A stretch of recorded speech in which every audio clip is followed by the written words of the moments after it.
प्रेमाची गोष्ट या मालिकेच्या येणाऱ्या 31 जुलैच्या होणाऱ्या महाएपिसोडच्या भागामध्ये मित्रांनो आपल्याला असं पाहायला मिळणार आहे की आता मिहिका हर्षवर्धनला घेऊन मुक्ताच्या घरी आलेली असते. आता तिकडे सगळेच जण उपस्थित असतात, म्हणजे मिहीर, सागर, इंद्रा, मुक्ता हे सर्वजण तिथे उपस्थित असतात.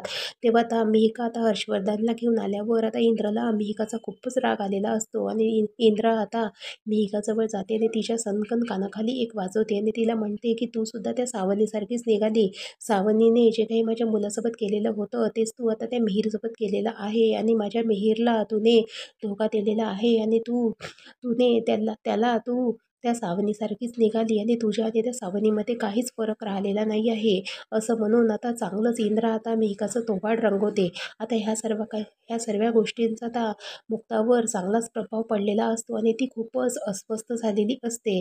आता इकडे रात्री जेव्हा मुक्ता अस्वस्थ असते तेव्हा आता सागर हा मुक्ताजवळ येतो आणि तिला आपल्या जवळ घेतो आणि तिच्या केसांना तिच्यासाठी त्याने गजरा आणलेला असते. तो गजरा आता मुक्ताच्या केसांना सागर लावतो आणि तिला म्हणतो की या दिवसांमध्ये आपल्या जीवनामध्ये खूप काही वादळं आलेले आहे आणि हे वादळं जर आपल्याला कमी करायचे असेल तर आपल्या प्रेमाची फुंकरच हे वादळं कमी करू शकते आणि ह्या वादळांना शांतसुद्धा करू शकते, असं म्हणून आता सागर आता मुक्ताला जवळ घेतो. म्हणजेच या मालिकेमध्ये मित्रांनो आता आपल्याला सागर आणि मुक्ता हे जवळ आलेले आपल्याला पाहायला मिळणार आहे. आता पुढे या मालिकेमध्ये काय काय घडतं, म्हणजेच आता मिहिकाने जे काही केलेलं आहे तर आता मिहिका आता हर्षवर्धनचा काळा चेहरा कसं ती सगळ्यांसमोर आणणार हे सुद्धा पाहणं आता रंजकच असणार आहे. तर बघत राहा प्रेमाची गोष्ट आणि व्हिडिओ आवडला असेल तर लाईक करा. थँक्यू.